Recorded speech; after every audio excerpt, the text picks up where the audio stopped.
So, you've got a lock, but you don't have a key. You've lost it or whatever. It's gone missing.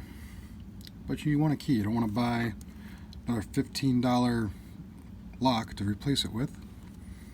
But you picked it open, you can get the core out.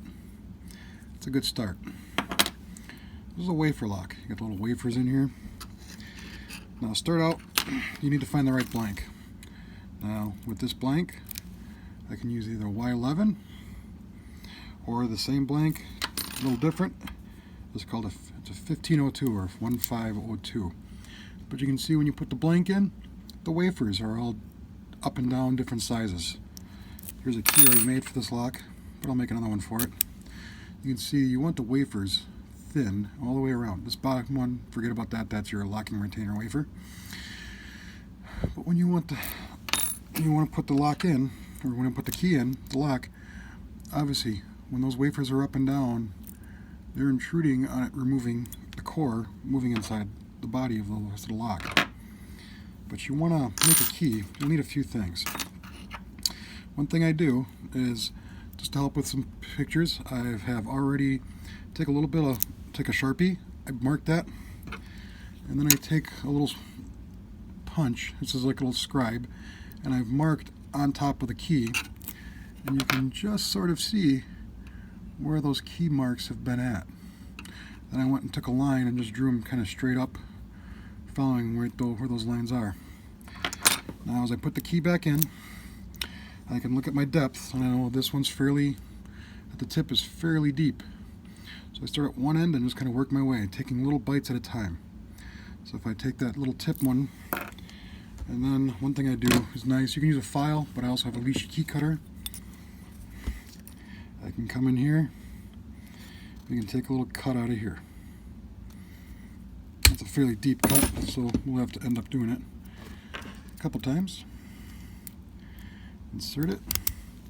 You can see it's still up just slightly. Not much for that last cut, but just a bit. So, come back here, take a little bit more. Right spot. Reinsert. And now you can see that bottom wafer is pretty darn close to being flush. I could take a little bit more off if I want, but I think I'm going to hold off right now. Move up to the next wafer. That's going to be a very shallow cut.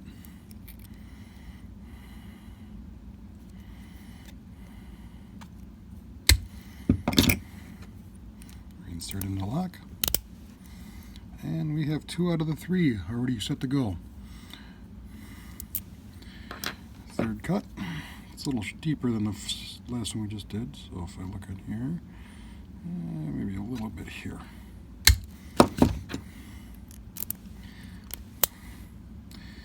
Now this is getting a little tight. I could feel it getting rough coming in and out. So sometimes what you have to do is you might have to take a file and just kind of smooth out some of these parts. You don't want to take too much. We're just going to get rid of those ridges, because those catches on those ridges sometimes. Reinsert. That's actually looking really, really good right now. I've got 2 wafers left. Got a really shallow and I got a deeper cut. We're going to do the next one up here, just a little bit shallow. On my marks, do another quick little shallow cut on this right here. And there's about good. And reinsert, check. We're getting really close, guys. Here we go. I've got 1 key left. 1 wafer left to get to that key. This one's a little bit different.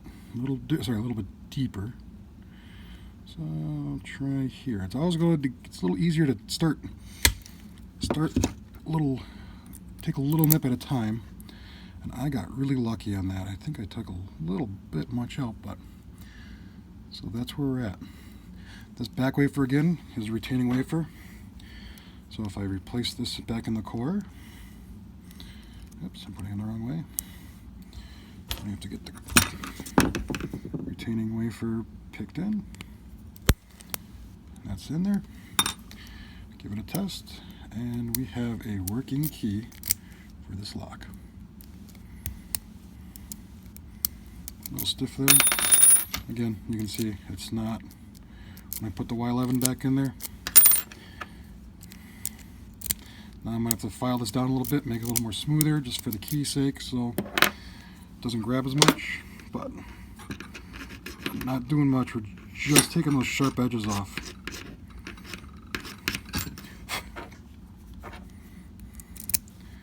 And that's how you can make a key if you don't have a key for your lock.